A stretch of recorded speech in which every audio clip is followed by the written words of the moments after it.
다윗이 사무엘에게서 왕으로서 기름 부음 받은 말씀이에요. 사울이 첫 번째 왕으로 세움 받아서 아직 왕으로 활동을 하고 있는 때인데, 그런데 하나님이 사무엘을 통해서 베들레헴 이새의 집으로 가게 하여서 그곳에 숨겨져 있던 사람 다윗에게 기름을 붓도록 말씀하십니다. 사무엘서 전체에서 아주 중요한 장면 중 하나인데요. 사무엘상이 31장까지 되어 있는데 딱 절반을 지나는 16장에 다윗이 등장하여서 사무엘을 통해 기름 부음을 받게 되는 거예요. 이때부터 성경 사무엘서의 초점이 사울에게서 다윗에게로 옮겨져 가는 것입니다. 그러나 중요한 것이 이때에도 다윗이 사무엘을 통해 기름 부음을 받는 이때 이 순간에도 아직 분명히 사울이 이스라엘의 왕이다라는 것이죠. 그리고 보여지는 부분으로 놓고 보면은 사울이 어떤 흔들리는 모습이, 왕으로서 흔들리는 모습이 아직 전혀 보이지 않는 아주 굳건한 왕이에요. 그런 상황인 거예요. 오늘 나누고자 하는 말씀은, 오늘 말씀 제목을 보이는 것과 보이지 않는 것 이렇게 정하였는데, 보이는 것, 현상과 보이지 않는 것, 실상을 분별하여 바라볼 수 있는 눈이 열려져 있어야 한다는 것. 이것이 오늘 말씀입니다. 현상을 살아가는 삶이 아닌 실상을 살아가는 삶으로 나아가는 우리가 되기를 소원하는 마음입니다. 예수님이 이 땅에 아기 예수님으로 오세요. 갓난 아기로 태어나셔서 오세요.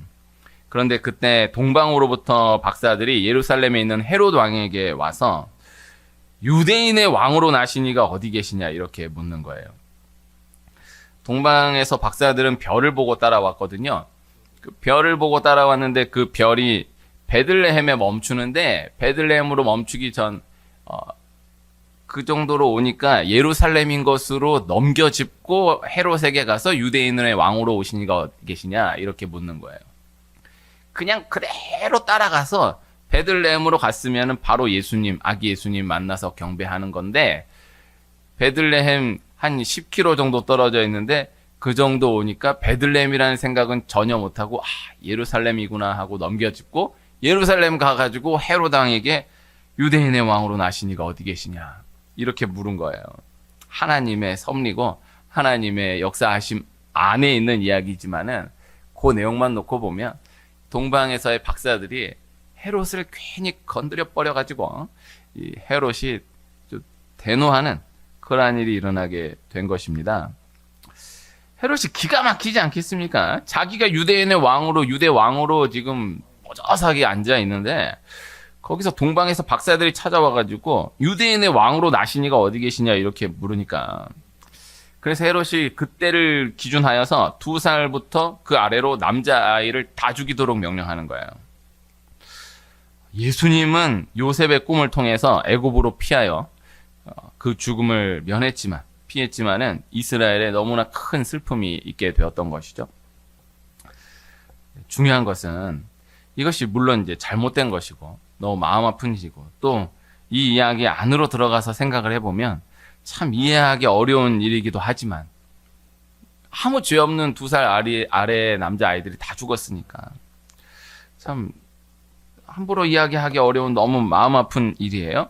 그러나 나누고자 하는 것은 헤롯이 이것을 볼 수 있었다라는 거죠. 생각할 수 있었다라는 거죠. 예수님은 분명 유대인의 왕으로 오셨던 것입니다. 그래서 보기에는 이제 막 태어난 갓난 아기에 불과하지만은 그러나 분명 유대인의 왕으로 오셨던 분이었다라는 것이죠. 이에 대한 대처가 헤롯이 너무 무지하고 너무 참 잔인하지만은 그러나 그것은 분명하다라는 것이죠. 예수님이 이제 후에 공생애를 시작하신 후 예수님은 계속해서 예루살렘의 십자가를 향하여서 가시는 거예요. 그래서 공생의 모든 순간순간들을 쭉 묵상해 보면 다 예수님은 그 예루살렘 십자가를 향하여서 가고 있었다라는 것을 기억해 둬야 말씀을 놓치지 않아요. 그래서 예수님이 공생의 기간 동안에 또 화려한 부분들이 많이 보이지 않습니까? 막 칭찬받고 환호하고 다 예수님 너무너무 좋아하고 이러한 장면들이 너무 많잖아요. 예수님이 놀라운 일들을 많이 행하시고 다 예수님 따라다니고, 그러나 그 구간 가운데 어떤 칭찬을 받거나 어떤 환호를 받거나 해도 그것에 치우치실 수가 없었다라는 거죠. 예수님은 예루살렘의 십자가를 향하여서 계속 가고 계셨던 것이니까. 그래서 마지막에 예루살렘에 입성하시면서는 그때가 가장 클라이막스잖아요. 백성들이 막 환호하잖아요. 호산나 하면서 겉옷을 깔고 종려나무 가지를 흔들면서 그렇게 환호하는데 그 환호를 다 받으시면서도 마음은 이미 그 며칠 뒤에 있는 십자가에 가 있는 거죠. 그러니까 하나 이 환호가 환호로 보이지 않는 거죠. 아시니까. 또 한편 그래서 결국 시간 지나서 고난이 시작된 그때를 놓고 조명해 보면 예수님이 고난 받으시는 막 고난 당하기 시작하는 그때로 놓고 조명해 보면 그때는 이미 예수님이 부활 이후의 영광, 죄사함으로 인한 기쁨 이것을 바라보며 감당해 나가셨다라는 것입니다. 그러니까 그러했기에 그 모든 모친 고난 가운데에서도 능히 감당하실 수 있었다라는 것이죠. 이 원리를 기억해야 하는 거예요. 성경이 이렇게 기록하고 있는 거예요. 그러니까 정리하면 예수님은 사람들의 환호 가운데에서는 이후에 고난을 바라보고 계셨기 때문에 그로 인한 기쁨이나 어떤 즐거움이 아닌 인간적 슬픔 또 그에 대한 각오, 고뇌 이것이 있으셨던 것이고 또 막상 시작된 그 모진 고난 가운데에서는 이후에 이 부활의 영광, 죄사함의 기쁨을 바라보고 계셨기 때문에 그로 인한 즐거움이 자리하고 있으셨다라는 것이죠. 그래서 보여지는 현상의 환호 가운데에서는 보이지 않는 실상의 고난을 바라보고 계셨던 것이고 보이는 고난의 현상 가운데에서는 보이지 않는 실상의 부활의 영광, 죄사함의 기쁨을 바라보고 계셨다라는 것입니다. 그래서 적용적으로 생각해 보면 우리가 즐거움으로 보여지는 상황 속에서는 이후 고난을 바라볼 수 있어야 한다라는 것이고 또 슬픔으로 아픔으로 보여지는 상황 속에서는 이후 기쁨, 영광을 바라볼 수 있어야 한다라는 것입니다. 그러니까 중요한 것은 보이는 현상에 젖어서 보이지 않는 본질을, 실상을 놓치면 안 된다라는 것입니다. 그 이후를 볼 수 있어야 하는 것이나 이미 준비되어 있는 실상을 볼 수 있어야 한다라는 것입니다. 그래서 정확하게 나누면 하나님의 사람에게, 하나님의 선택된 사람에게 하나님께서는 이후를 볼 수 있는, 그러니까 곧 드러나게 될 실상을 볼 수 있는 눈을 열어주신다라는 거예요. 그러니까 실상을 보아야 합니다. 실상을 바라보아야 합니다. 라기보다는 실상이 보이는 거예요. 이게 내가 봐야지 이렇게 보는 게 아니라 뻔히 보이는 거예요. 그러니까 즐거움의 현상 가운데서는 곧 아픔의 실상이 보이는 거예요. 그러니까 마냥 즐거워할 수가 없는 거예요. 그거 바로 보이니까. 반대로 그 고난의 현장, 고난의 현상 가운데에서는 또 기쁨, 영광의 실상이 보이는 거예요. 그러니까 보이니까 준비가 되게 되는 것이고 보이니까 즐거워할 수 있게 되는 것이다. 이것이 원리다라는 것입니다. 열왕기상 18장에 이 엘리야가 로뎀나무 아래에 있는 때에 하나님이 말씀을 주세요. 중요한 것 한 토막은 아합이 끝났다라는 거예요. 아합과 그의 가문이 끝났다라는 거예요.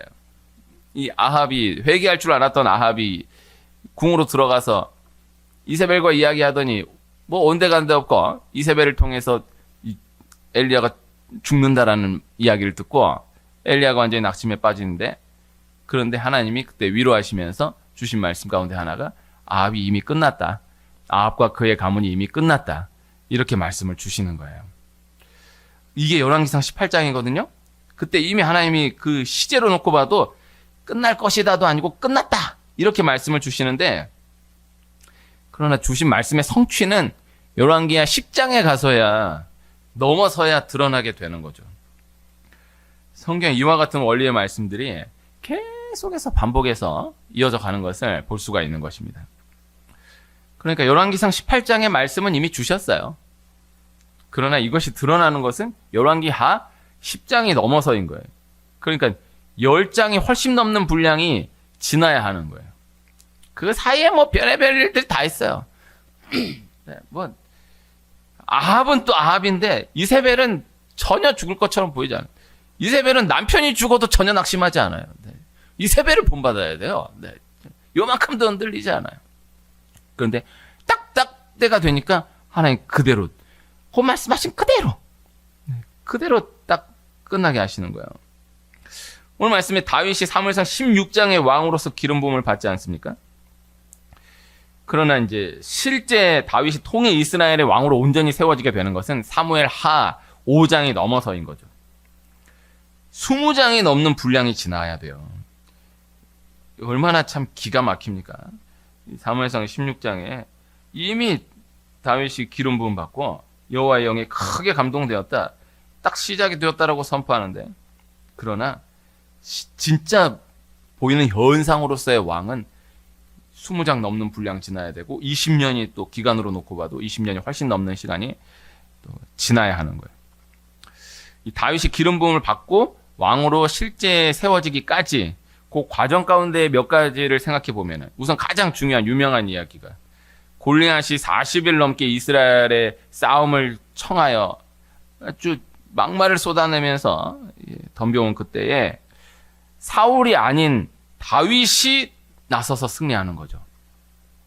그러니까 다윗이 나서서 전쟁에 승리했다. 골리앗과의 싸움에 승리했다. 골리앗을 죽였다. 이것 자체도 중요하지만은 우선은 사울이 아닌 다윗이 그 싸움에 나섰다라는 것이 중요한 거죠.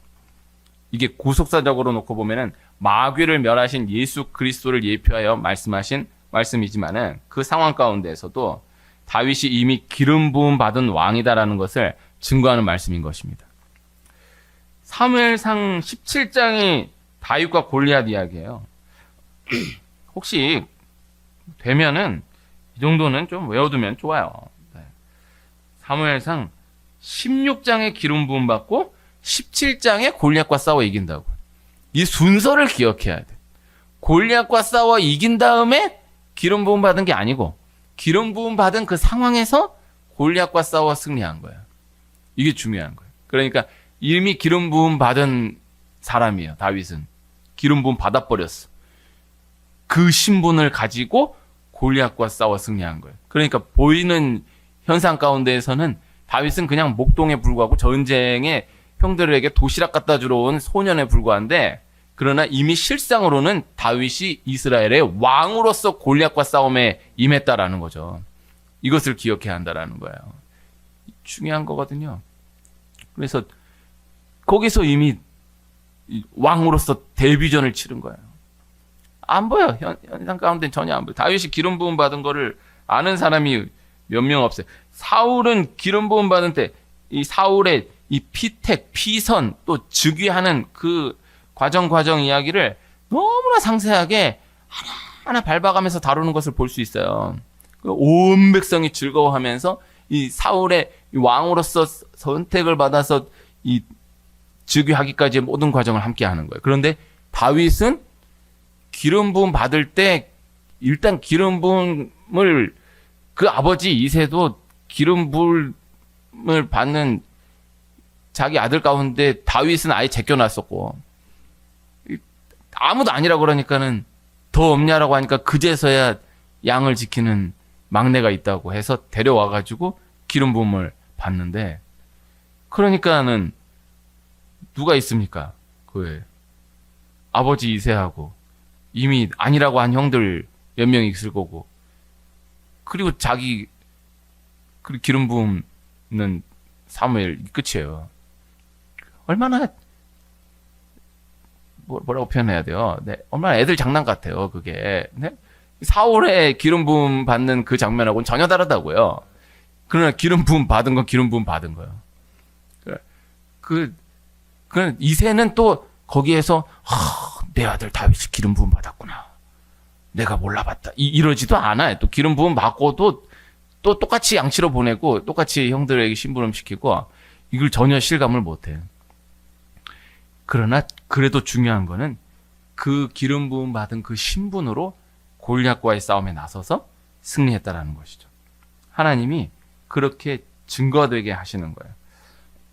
그 다음 다윗이 가드왕 아기스에게로 피했던 때의 말씀을 또 보면, 블레셋 사람들이 다윗을 두고 뭐라고 칭하냐면 그 땅의 왕 다윗이라 칭하는 거예요. 이때 이스라엘 왕 분명 아직도 사울이에요. 아직도 시퍼렇게 사울이에요. 아직도 한참 남아 있어요. 그런데 이방 블레셋이 그 땅에 이스라엘 땅의 실제 왕이 다윗인 것으로 간주하는 거예요. 하나님이 이방 블레셋에 그것을 증거되게 하신 것이다라는 거죠. 이것이 중요한 거예요. 그래서 오히려 이방에서 먼저 증거가 되는 거예요. 블레셋이 먼저 알아보는 거예요. 이거 엉뚱한 얘기 같지만 아까 예수님이 아기 예수님으로 오시는데 헤롯이 아기 예수님을 유대인의 왕으로 증거하는 거예요. 인간적인 머리를 써서 두 사람을 다 죽여버린다고 하지만 그것을 가볍게 듣지 않는 거예요. 물론 인간적인 두려움으로 인한 몸부림이지만 그러나 영적으로 놓고 보면은 하나님이 그렇게 증거되게 하신 것이다 라는 것이죠. 그리고 바로 한 템포 지나서 그 블레셋으로 인해 이 이스라엘 그일라 백성들이 침략을 당했던 때에도 이스라엘이 사울이 아닌 다윗에게 도움을 요청하는 것입니다. 아니 외적의 침입을 당했으면 왕에게 보고를 해야 되는데 왕에게는 얘기할 생각도 안 하고 다윗에게 그 근처에 와 있는 다윗에게 이 소식이 들려지게 하는 거예요. 그래서 다윗이 그 쫓겨다니는 사울에게 쫓겨다니는 계속 죽음의 고비를 하루하루 넘기고 있는 그 상황 가운데 그 어려운 상황 속에서 목숨 걸고 전쟁 뛰어들어가지고 그일라 백성을 구원해내요. 이스라엘 왕 사울은 다윗 하나 죽이는 데에만 완전히 몰두되어 있는 거예요. 그러니까 백성들이 어려움에 빠져 있다. 나라가 위기에 처해 있다. 이 자체가 전혀 들어오지 않는 거예요. 그러니까 나라가 위기에 빠져 있고 안 빠져 있고 백성들이 어려움에 처해 있고 안 처해 있고 이 자체가 아무 상관이 없어요. 아무 상관없고 내가 왕이고 이 다윗 요거 죽이는 요 하나만 중요하다라는 거예요. 여기에 매여가지고 10년을 훨씬 넘게 살아가는 거예요. 전혀 블레셋이 쳐들어왔다니 뭐니 이런 거 아무 들어오지 않아요. 안중에 없는 거예요. 그런데 그 역할을 다윗이 감당해내는 거예요. 그러니까 이방이 다윗을 왕으로 칭한다? 유다 백성들이 다윗에게 왕으로서의 도움을 요청한다. 이것은 보이는 왕은 사울이지만 그때 이미 실상은 다윗이 계속해서 왕으로 증거되고 있는 것이다. 이것을 말씀하고 있다라는 것입니다.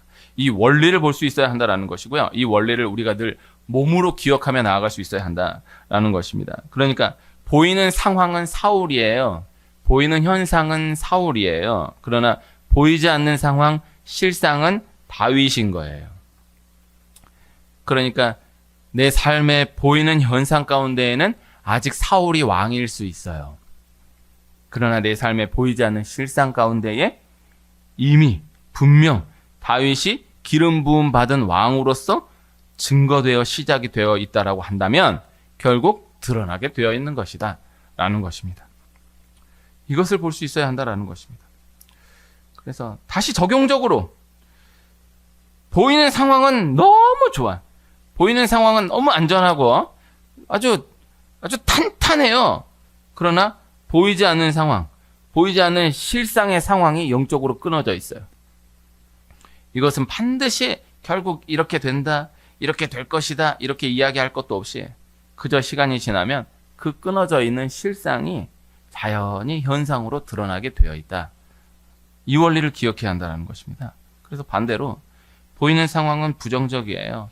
보이는 상황, 현상은 너무너무 어려워요. 그러나 보이지 않는 상황, 보이지 않는 실상의 상황 가운데에서 기도가 살아있는 거예요. 끊어졌던 예배가 다시 회복되어 있는 거예요. 이것도 역시 그러니까 반드시 잘 될 것이다, 좋아질 것이다 이렇게 이야기할 것도 없이 그저 시간이 지나면 이 기도의 실상, 예배의 실상이 그로 인한 결과가 현상 가운데 자연히 드러나게 되어 있다라는 것입니다. 이것이 단순한 원리다라는 거예요. 히브리서 11장 1절 말씀에 믿음은 바라는 것들의 실상이요 보이지 않는 것들의 증거니. 많은 경우 실상과 현상이 일치하는 경우가 생각보다 많지 않을 수 있거든요. 그러니까 간단하게 생각해 보면은 자기 너무 열심히 기도하며 살아가는 거예요. 자기 너무 신실하게 살아가는 거예요. 근데 너무너무 어려워. 너무너무 힘든 일이 많고 너무너무 꼬이고 안 되는 일이 많아.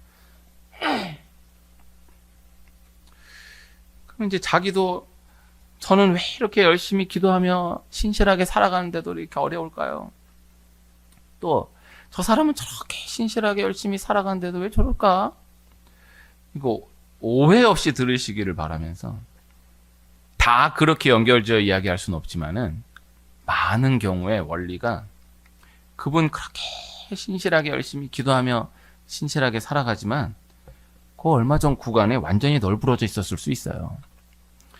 그 구간이 그 구간 되어서 그냥 드러난 결과인 경우가 많아요. 그래서 함부로 막 이렇게 얘기하기 어렵지만은 처음 봤는데 너무 신실해. 이런 경우는 바로 한 템포 전에 너무 막 나갔던 경우가 많아요.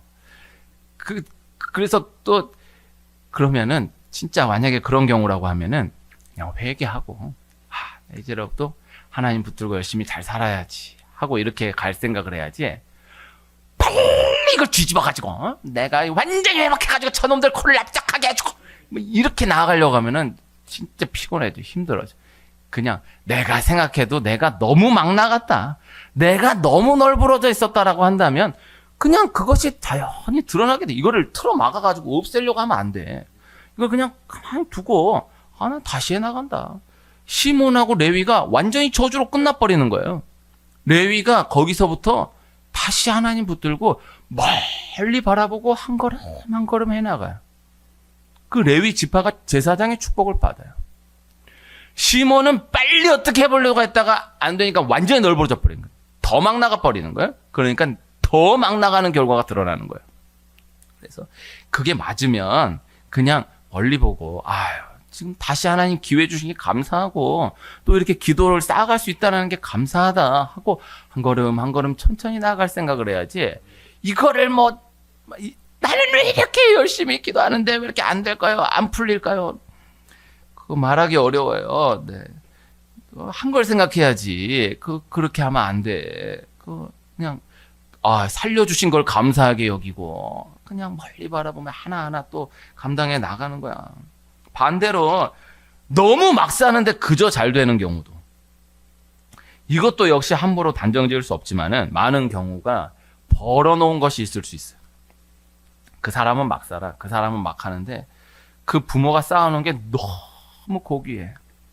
그 부모가 하나님 앞에 한 걸음 한 걸음 심어놓은 것이 너무 풍성한 거예요. 이거 그 쌓여진 기도가 있을 수 있고, 그렇게 다져놓은 영적 흐름이 아직은 흘러가고 있을 수 있는 거예요. 이것을 볼 수 있어야 돼요. 이것을 다 이렇게 연결져서 계산적으로 맞추려고 하기보다는 인격적으로 전체 큰 흐름을 볼 수 있는 우리의 눈이 열려지기를 소원하는 것입니다. 그러니까 분명한 것은 결국에는 이렇게나 저렇게나 다 드러나게 되어 있다라는 것입니다. 어렵게 생각할 것이 없는 거예요. 예를 들어서 지금 저출산 때문에 나라가 걱정이라고 하지만요, 말은 그렇게 하고 언론은 그렇게 이야기하지만요, 저 생각만 그럴까요? 전 저 생각만 그런 건 아니라고 생각하는데, 아직 전 국민이 완전 함께 체감한다라고 보기에는 아직은 그 과정까지는 안 간 거예요. 우리나라 저출산이 진짜 본격화된 거는 2017년부터예요. 그러니까 그 그래프를 보면은 다 계속 떨어지고 있는데 2017년도부터는 이렇게 떨어져요. 아주 신실하게 떨어져요. 17, 18, 19, 20 이렇게 해서 그냥 쭉쭉쭉쭉쭉 떨어져 나가는 거예요. 2017년생이면은 몇 살입니까? 이제 학교 들어가는 나이예요. 그러니까 전 국민으로 놓고 봤을 때요, 완전 갓난애기 어린아이들하고 관계없이 지내는 많은 성인들은 어디 가도 사람이 넘쳐나니까 아직 실감이 안 되는 경우가 많은 거죠. 아직도 지하철 타면은 막 죽을 것 같고, 어디 가도 사람이 너무 많고, 정말 아주 넘쳐나니까 이게 체감이 안 돼. 그러나 어린이집, 유치원, 또 아이들 상대하는 일을 해나가는 분들은 이제 서서히 체감해 가기 시작했죠. 우리나라 아직 그쪽이 주무대가 아니니까 언론에서 이렇게 얘기해도 국민들이 이만큼 체감 못 하는 거예요. 이제 요 구간 아이들이 이제 초등학교 들어가기 시작했잖아요.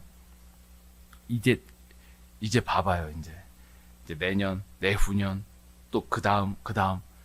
진짜 아무 관심 없는 사람도 그냥 뉴스에서나 떠드는 얘기인 줄로 알았던 사람도 진짜 피부로 체감하며 이제 한 해 한 해가 다를 거예요.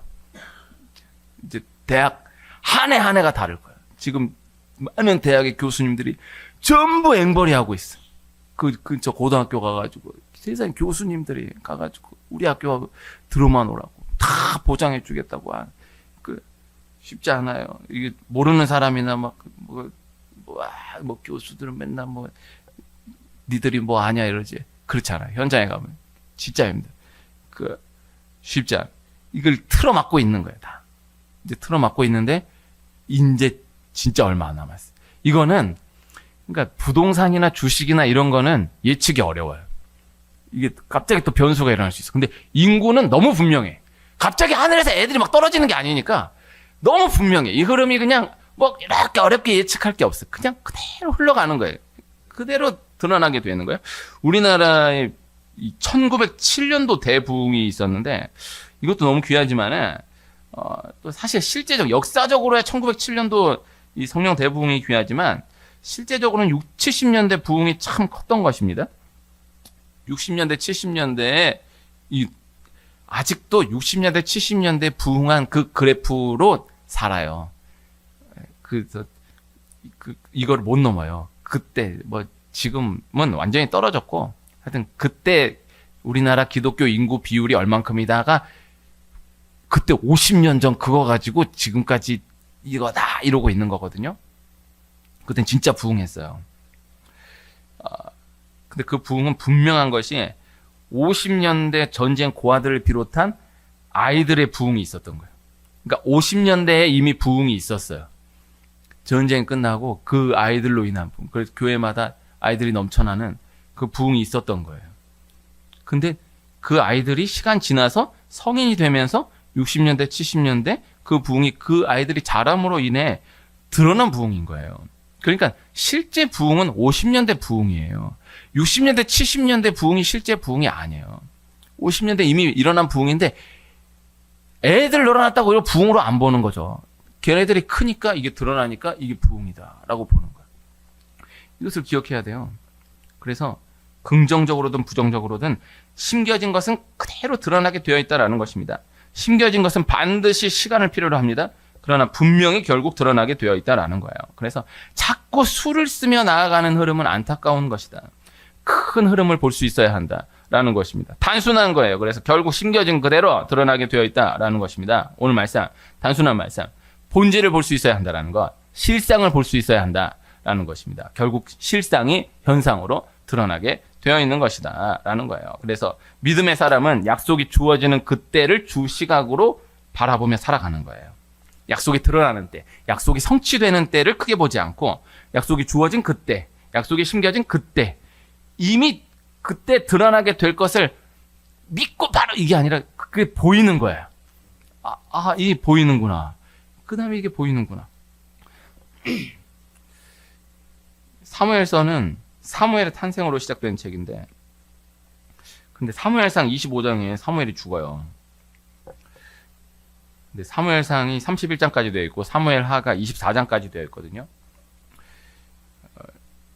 이 사무엘서가 본래 한 권의 책이에요. 후에 이제 사무엘상, 사무엘하로 나뉜 건데, 어쨌든 사무엘을 이름으로 한 책인데 사무엘상 25장에 사무엘이 죽어버리면은 아직도 너무 많이 남아있는데 너무 빨리 죽는 거 아닙니까? 그러나 간단한 것이 사무엘상 25장에 사무엘이 죽지만 그러나 아직 남아있는 사무엘상 31장까지 또 이후 이어지는 사무엘하 24장까지 어쨌든 후에 나누었다 하더라도 사무엘하는 사무엘이 없어요. 그런데 한 권의 책으로 꾸려져 있는 거예요. 근데 그 전체 끝까지가 다 하나님이 사무엘에게 허락하신 그 약속이 그대로 드러나는 것이다. 이 책의 구조인 거예요. 그러니까 이미 사무엘하 24장까지 하나님 사무엘 선지자를 통해서 하나님이 약속을 다 주신 거예요. 그때 이미 실상이 그려져 있는 거예요. 그로 인한 결과가 그냥 그 사무엘하 24장까지 드러나서 흘러가게 되어 있는 거예요. 어떤 새로운 이야기가 만들어진 게 아니고 이미 사무엘, 그 어린 사무엘을 그 성전에서 기르신 그때 그 사무엘과 함께 했던 왕을 세워달라고 요구했던 그 백성들, 함께 아파했던 하나님과 사무엘, 그때 나누었던 그 모든 이야기들이 사무엘하 24장까지 흘러가는 거예요. 사울, 너희들이 세운 왕으로는 안 된다는 거예요. 다윗, 분명 왕이지만 그러나 하나님이 왕이시다라는 것을 회복하는 거예요. 복귀하는 거예요. 이것이 다 하나님과 사무엘이 나누었던, 하나님 사무엘에게 허락하셨던, 하나님이 사무엘에게 이미 실상으로 드러내셨던 그 약속하심이었다라는 것입니다. 아브라함이 이삭을 낳게 되는 그때가 중요한 것이 아닌 것입니다. 하나님께 처음 부름받아서 선포된 말씀을 받았던 그때가 중요한 거예요. 이삭이 거부가 된 그때가 중요한 게 아닌 거예요. 아브라함을 통해서 언약을 허락받았던 그때가 중요한 거예요. 야곱이 12아들을 낳아서 족장으로 세웠던, 애굽 바로를 만나서 안수했던 그때가 중요한 게 아니고, 야곱이 처음 이삭을 통해서 축복을 선포받았던 그때가 중요한 거예요. 다 원리가 동일한 거예요. 요셉이 꿈을 받았던 그때가 중요한 거고, 애굽의 총리가 되고 이게 중요한 게 아니고 꿈을 받았던 그때가 중요한 것이고, 모세가 광야에서 또 하나님께 부름받아 애굽에서 이스라엘 백성들을 건져내고 출애굽, 이게 중요한 게 아니고 물에서 건진받은 그때가 중요한 거예요. 여호수아가 가나안 땅 들어가서 15년 동안의 모든 정복 전쟁을 다 승리해낸 그때가 중요한 게 아니고, 광야에서 아말렉과 싸워 승리했던 그 전쟁 승리가 실상인 거예요. 그 싸움, 그 승리, 그 원리로 가나안 땅 정복 전쟁을 다 승리해내는 거예요. 이스라엘 백성들이 가나안 땅을 정복해요. 그 다음 분배해요. 그런데 그때가 중요한 게 아니에요. 야곱을 통해서, 모세를 통해서 가나안 땅에 약속을 주셨던 그때가 중요한 거예요. 그래서 야곱을 통해서, 모세를 통해서 하나님이 어느 지파는 어떻게, 어느 지파는 어떻게, 어느 아들 어떻게, 어느 아들 어떻게 말씀 주시잖아요.